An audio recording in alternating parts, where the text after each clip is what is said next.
who are said to have shared the flight of that god and to have founded the race, or from the circumstances that of the seven stars, which rule the destinies of men. Saturn moves in the highest orbit, and with the mightiest power, and that many of the heavenly bodies complete their revolutions and courses in multiples of 7. This worship, however introduced, is upheld by its antiquity. All their other customs, which are at once perverse and disgusting, this is according to Tacitus and what he heard, owe their strength to their very badness. The most degraded out of other races, scorning their national beliefs, brought to them their contributions and presents. This augmented the wealth of the Jews, as also did the fact that among themselves they are inflexibly honest and ever ready to show compassion, though they regard the rest of mankind with all the hatred of enemies. They sit apart at meals, they sleep apart, and though as a nation they are singularly prone to lust, they abstain from intercourse with foreign women, non-Jews, Gentiles, foreigners, among themselves. Nothing is unlawful. Circumcision was adopted by them as a mark of difference from other men, part of their covenant, right? As the Bible says, whatever. Exodus. Those who come over to their religion adopt the practice and have this lesson first instilled into them, to despise all gods, to disown their country, and to set at nothing or at naught parents, children, and brethren. Still they provide for the increase of their numbers. It is a crime among them to kill any newly born infant, so they're anti-abortion, right? They hold that the souls of all who perish in battle or by the hands of the executioner are immortal. They'll live forever. Hence a passion for propagating their race and a contempt for death. They are wont to bury rather than to burn their dead. Following in this the Egyptian custom, they bestow the same care on the dead. Okay, because they have this belief that you shouldn't cremate your body. Something to do with rising again, maybe, resurrection. And they hold the same belief about the lower world. Quite different is their faith about things done. The Egyptians worshipped many animals, venerated them, right? Worshipped them, and images of monstrous form. The Jews had purely mental conceptions of deity as one in essence. There you go. See, it's one in essence. Okay. What does that mean? Okay. Obviously, there was the Father God, or God the Father. There was the Ruach HaKodesh. Okay. So that would be by union, wouldn't it? If there's evidence of a third member of that as essence, i.e. the Christ, the Son of God, then that would be triune, wouldn't it? Okay, so there it's actually saying to you they had mental conceptions of deity as one in essence. They call those profane who make representations of God in human shape out of perishable materials, wood, stone, etc. They believe that being to be supreme and eternal, neither capable of representation nor decay. So you couldn't make an image of it. You couldn't, no matter to what you tried, you couldn't give the exact form of God, right? What he looked like. Yeah. They believe that being to be supreme and eternal, neither capable of representation nor of decay. So he doesn't die, right?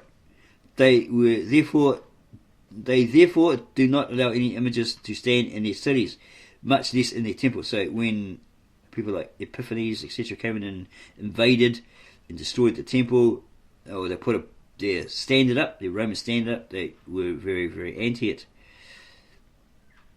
Okay, especially in their temples, their holy area, right? That holy temple area. This flattery is not paid to the kings, nor this honour to our emperors, the Roman ones. From the fact, however, that their priests used to chant to the music of flutes and cymbals. So they'd say their holy writ, their texts, their scriptures, by chanting, right? Yeah, chanting them. That's the best way to remember, we believe. And to wear garlands of ivy, and that a golden vine was found in the temple. Some have thought that they worship Father Liber, the conqueror of the East, though their institutions do not by any means harmonise with the theory, for Liber established a festive and cheerful worship, while the Jewish religion is tasteless and mean. This is according to what Tacitus has heard. Okay. Eastward, the country is bounded by Arabia. To the south lies Egypt. Don't forget, this is translated, so it may not have been called Arabia at that time, because it's got the N suffix on it, Ia, meaning that geographical location was occupied, possessed by certain people. To the south lies Egypt. On the west are Phoenicia and the Mediterranean. Northward, it commands an extensive prospect over Syria. The inhabitants are healthy and able to bear fatigue. Rain is uncommon, but the soil is fertile. Its products resemble our own. The Romans' products, right? They have, besides, the balsam tree and the palm. The palm groves are tall and graceful. The balsam is a shrub. Each branch is full of sap, may be pierced with a fragment of stone or pottery. If steel is employed, the veins shrink up. The sap is used by the physicians. Libanus is the principal mountain, and has strange to say amidst these burning heats, a summit shaded with trees and never deserted by its snows. The same range supplies and sends forth the stream of the Jordan. This river does not discharge itself into the sea, doesn't flow into the sea, but flows entire through two lakes and is lost in the third. This is a lake of vast circumference. It resembles the sea, but is more nauseous in taste. It breeds pestilence among those who live nearby its noisome odour. It cannot be moved by the wind, and it affords no home either to fish or water birds. Could that be the Dead Sea? These strange waters support what is thrown upon them as on a solid surface, and all persons, whether they can swim or not, are equally buoyed up by the waves. So that could probably is the Dead Sea, right? Because apparently you can't, say for a salt or whatever, you can't actually sink. You just float on it, right? Float on top. As a certain season of the year, the lake throws up bitumen. Okay, it's like tar. They use that today for the roads. Reconstructing the footpaths and the roads and all that sort of stuff. In the method of collecting, it has been taught by that experience which teaches all other arts. It is naturally a fluid of dark colour. When vinegar is sprinkled upon it, it coagulates and floats upon the surface. Those whose business it is to take it with the hand and draw it on to the deck of the boat, it then continues of itself to flow in and lade the vessel until the stream is cut off. Nor can this be done by any instrument of brass or iron. It shrinks from blood or any cloth stained by the menstrual of woman. Yeah. Such is the account of old authors, etc., etc. Okay. Yeah, it's quite interesting there. Not really in relation to the Hyksos, but it's basically backing up what the Jews and Israelites say. The Jews say that in their text, that they were there. Their ancestors were in Egypt, oppressed by the Egyptians, or that sort of stuff. Where there's that other account that the Hyksos were there. Okay. And the pests and all this sort of stuff, robbers, as we prior detailed. Okay, so yeah, that's quite interesting. Comparison there between the Jews and the Hyksos, according to Tacitus, etc. Okay, where are we? Page 75. Okay, we'll jump to 89, page 89.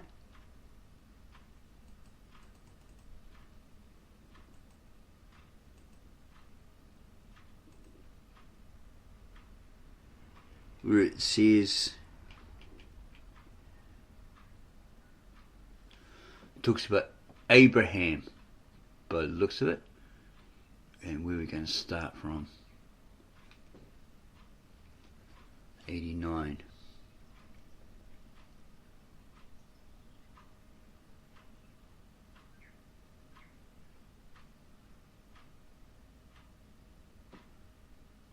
Okay, it goes on about the Phoenicians and the Persian Gulf.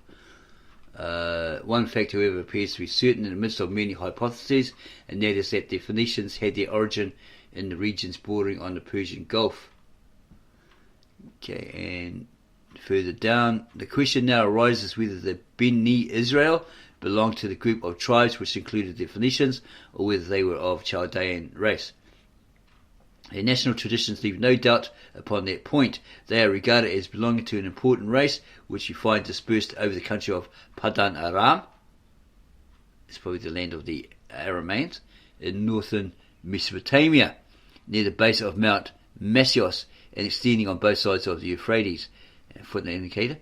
The country of Padan Aram is situated between the Euphrates and the upper reaches of the Kabir on both sides of the Balik, and is usually explained as the plain or tableland of Aram. Though the etymology is not certain, the word seems to be preserved in that of Tel Fadan, near Haran. So would that be like Ur of Chaldea? Because Abraham and his father and him and his nephew eventually went to there, where Terah died, according to the scriptures. Yeah, he went to the Haran before he went to the Promised Land. They went into the Promised Land, Canaan, which was full of others.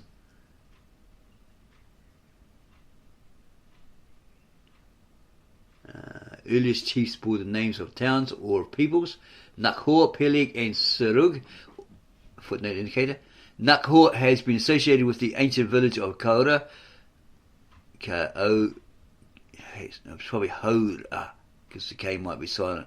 Or with the ancient village of Haditha in Naura, to the south of Anna. Peleg probably corresponds with Faga or Faliga, which was situated at the mouth of the Kabur. Serug, with the present Sarjud in the neighbourhood of Edessa, and the other names in the genealogy were probably borrowed from as many different localities. Or descendants of a Faxad. Maybe he's a Parshad in the Genesis, book of Genesis, in the list there, which leads down to Abraham. The site of Faxad is doubtful, as is also its meaning. Its second element is undoubtedly the name of the Chaldeans, but the first is interpreted in several ways. Frontier of the Chaldeans, domain of the Chaldeans. The similarity of sound was the cause of its being for a long time associated with the Arapakitis of classical times. The tendency is now to recognize it in the country nearest to the ancient domain of the Chaldeans, i.e. Babylonia proper. Okay, so all descendants of Arphaxad, and is related that Tiraka, the direct ancestor of the Israelites, had dwelt in Ur Kashdim, the Ur or Uru of the Chaldeans.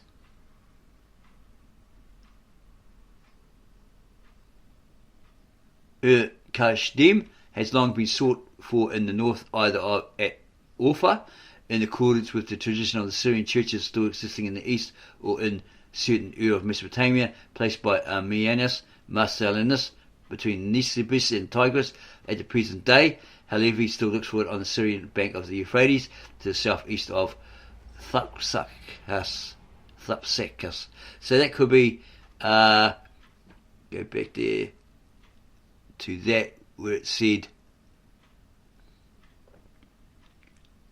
where was it? Where was that name?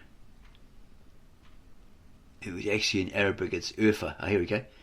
Sought for in the north, either at Orpha, so it's probably a rendering of Urfa in the Arabic, or Urhai, or Edessa, now modern Turkey. Okay. The direct ancestor of the Israelites had dwelt in Ur Kashdim, the Ur or Uru of the Chaldeans. He is said to have had three sons: Abraham, Nahor, or Nahor in your Bible, and Haran. Haran begat Lot, we got the son Lot, but died before his father in Ur Kashdim, his own country. So maybe Haran died in Terah, a city named after one of their relatives. Abraham and Nahor both took wives, but Abraham's wife remained a long time barren, so she couldn't have a kid. Then Terach with his son Abraham, his grandson Lot, and the son of Haran, and his daughter-in-law Sarah, or Sarai. The names of Sarah and Abraham, or rather the early form Abraham, have been found, the latter under the form Abiramu, in the contracts of the First Chaldean Empire. They went forth from Ur-Kasdim, Ur of the Chaldees, to go into the land of Canaan. And they came unto Haran, because the K is silent, and dwelt there. In Terach died in Haran. Genesis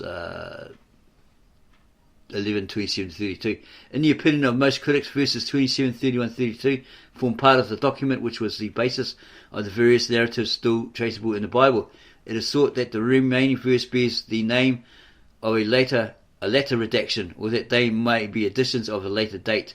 The most important part of the text, that relating the migration from Ur-Kasdim to Haran, belongs therefore to the very oldest part of the national tradition, and may be regarded as expressing the knowledge which the Hebrews of the times of the kings possessed concerning the origin of their race.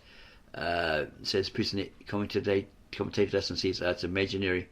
Abraham never existed. He's got no proof. Well, there's proof there from the records of those of that age, apparently,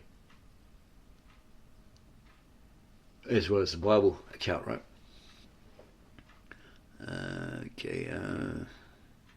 This is what this person's found. So he existed.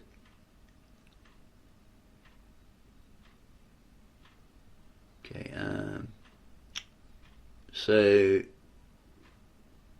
there's a question whether Haran is to be identified with Haran in Mesopotamia, the city of the god Sin, or which is more probable with the Syrian town of Haran in the neighbourhood of Damascus. The tribes who crossed the Euphrates became subsequently a somewhat important people. They called themselves, or were known by others as, Ibrim, or Hebrews. In the original ancient, very old Tav Ashrit, Brita, or Genesis in English, from the sacred scribal language of God, spoken by God to Adam and Eve in the Garden of Eden, and supposedly the men at the Tower of Babel. The Lishana Articles of Prayer, when translated in English, says the Awe. Don't forget, because that's probably Syrian. It's translated. Not saying it's a Syriac, but it's the Mesopotamian language translated into English. Yeah, probably Syrian, something like that. So the Ibrim or Hebrews, the Awe means those who crossed over. They made a journey. So here it's got the Hebrews, the people from beyond the river. Footnote indication. The most ancient interpretation identified this nameless river with the Euphrates, an identification still admitted by most critics. Others preferred to recognize it as being the Jordan. However, he prefers to identify it with one of the rivers of Damascus, probably the Abana. Well, we believe it to be the Euphrates, because later on, actually, there might be in that translation we're talking about, that it was actually they crossed this river, or it was later on somebody crossed over, but they went across the Jordan from one side of it into Israel. This is what we're remembering. I think there's a difference here. We think there's a difference here. That they went across, they were the Awe, and they made this journey over a river which basically led them to the land of Canaan, full of the Canaanites, Hittites, Jebusites, etc., etc. So the people from beyond the river, and this appellation which we are accustomed to apply to the children of Israel only embraced also at the time when the term was most extended, the Ammonites, Moabites, Edomites, Ishmaelites, Midianites, etc., and many other tribes settled on the borders of the desert to the east and south of the Dead Sea. These people all trace their descent from Abraham, the son of Terach, but the children of Israel claimed the privilege of being the only legitimate issue of his marriage with Sarah or Sarai, Sarah, giving naive or derogatory accounts of the relationships with connected the others with their common ancestor. Ammon and Moab were, for instance, the issue of the incestuous union of Lot and his daughters, because remember they got him drunk, and they were at a place because they got away from Sodom and Gomorrah. I think they had husbands, but they scoffed at the two angels who said, this place is going to be destroyed. You and your people get out of here. Take your wives, go with your family, and get out of here. Okay, because Sodom and Gomorrah is going to be destroyed because of their unrighteousness, their wickedness, their evils, etc. And they just laughed at them. And they stayed behind and they probably died with them. Okay, so these poor women were abandoned, had no husbands to give them offspring. So they're in this land of safety, far, far away from anyone, male or female, no one around, for miles and miles and miles and miles. And they got a bit, get a bit horny there. They wanted some children. And they thought, well, how are we going to have some children, There's nobody around for thousands and thousands and thousands of miles. No one in sight. Okay, get the old man drunk and, away we go. And, so they had children to him. And they were the Moabites and all this sort of thing, apparently. And maybe that's why they went bad or something and got wiped out. It's something like that according to the scriptures. You have to look at that. We're just recording from what we believe that we've read quite a while back. We'd have to go and do the research again, but we're pretty sure we're right. Moabites come under the curse of God, wrath of God, sometime later, or later on. Okay, so Ammon and Moab were, for instance, the issue of the incestuous union of Lot and his daughters. Not their fault, because they're in the land to be taken to safety, and no one around for miles and miles and miles and miles. And they're desperate for children, so. Okay, so don't blame Lot, blame his daughters. Midian and his sons were, well, he's partly to blame, right? Because he took the way of there to keep them safe, right? No one else around for miles. Got drunk, fell asleep, and, found, oh my gosh, I'm going to have grandchildren, that are my children, oh my gosh. Midian and his sons were descended from Keturah, who was merely a concubine. Keturah, okay. Ishmael was the son of an Egyptian slave, while the hairy Esau had sold his birthright and the primacy of the Edomites to his brother Jacob. Well, he was actually tricked, right? Upon the mother's suggestion, Isaac, was it Jacob? Jacob. He put on these hairy garments, and his father was dying, and he thought it was him, so he blessed him with his oldest son's birthright. And he come back and he found that. He's like, what the? Because he wanted a blessing. He said, didn't I already do that for you? He went, no, it wasn't me. He said, I'm pretty sure it was, because Abraham was it Abraham? Yeah, he was going blind. He was on his deathbed and went through this ritual, all that sort of stuff. And he blessed him with his birthright, thinking it was Jacob when it was, thinking it was Esau when it was Jacob.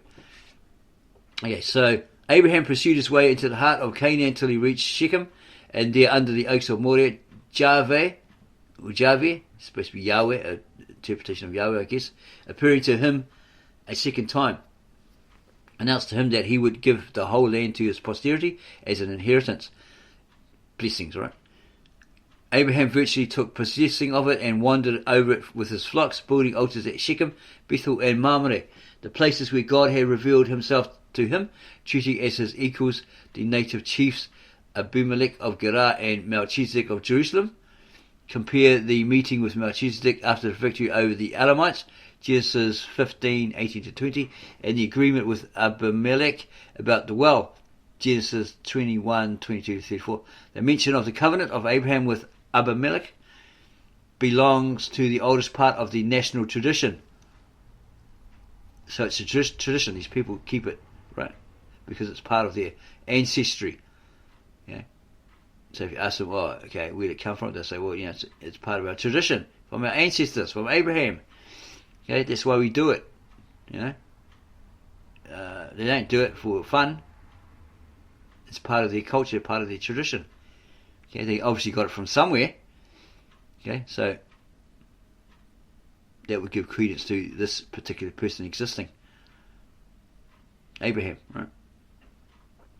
And it's given to us in the Jehovistic narrative. Many critics have questioned the historical existence of Melchizedek and believe that the passage in which he is mentioned is merely a kind of parable intended to show the head of the race paying tithe of the spoil to the priest of the supreme God residing at Jerusalem.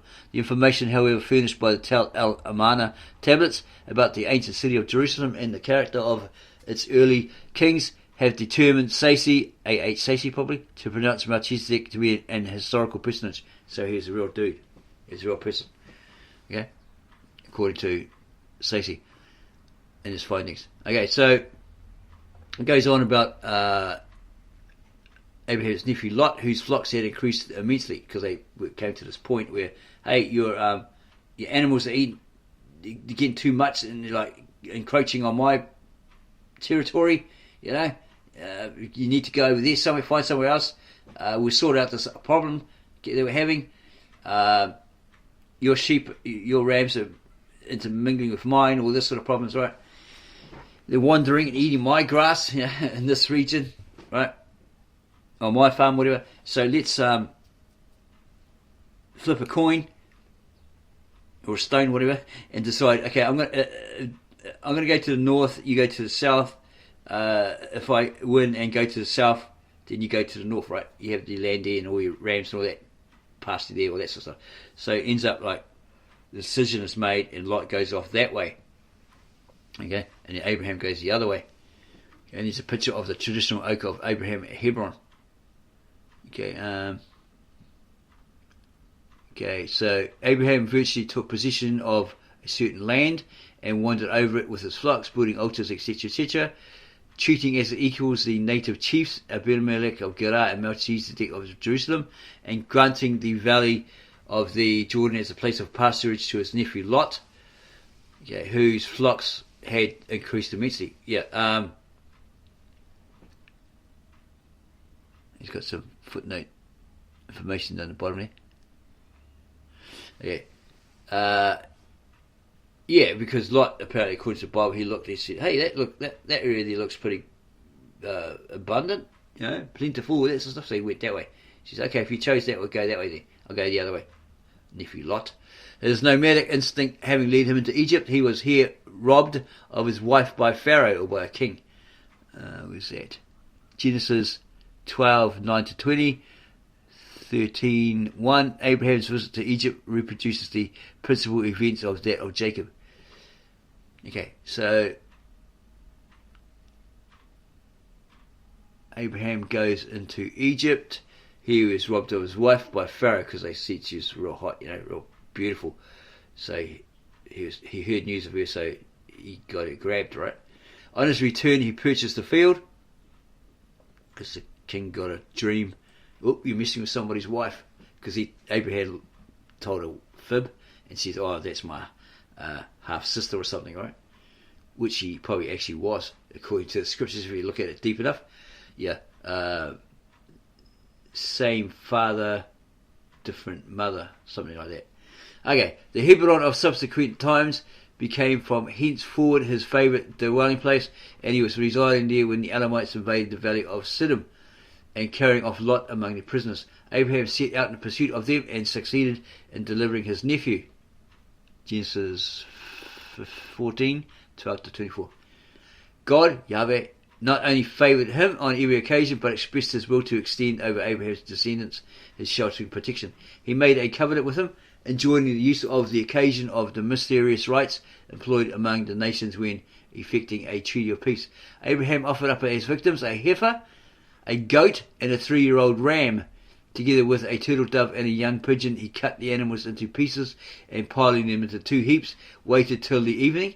And when the sun was going down, a deep sleep fell upon Abraham, and lo, in horror, a great darkness fell upon him. And a voice from on high said to him, know of a surety that thy seed shall be a stranger in the land. They'll be foreigners in a different land that is not theirs, and shall serve them, and they shall afflict them for 400 years, i.e. the Israelites as slaves in Egypt, and it carries on like that. And then Yahweh sealed the covenant by consuming the offering. Fire came down and burned it up, right? Two less important figures fill the interval between the divine prediction of servitude and its accomplishment. The birth of one of them, Isaac, was ascribed to the divine intervention at a period when Sarah had given up all hope of becoming a mother. She was like, felt a bit sorry there for Abraham not having any sons, not having any heir. So she says, I'll go and sleep with my bondservant or my maid, concubine, whatever. Maid. Right. And then he did, and then she brought forth this child, Ishmael. And then God opened up her womb, because she was barren, and then she had this child, obviously through Abraham, Isaac. And she made mockery of Hagar, the Egyptian, and her son, and she said to Abraham, get them out of here, and basically she probably pressured him, and her son, the younger, between him and Ishmael, was made the heir, had the birthright, all that sort of stuff. Probably on God's prompting, according to the scriptures. He's saying, it shall not go to Ishmael, make a covenant with Isaac, etc.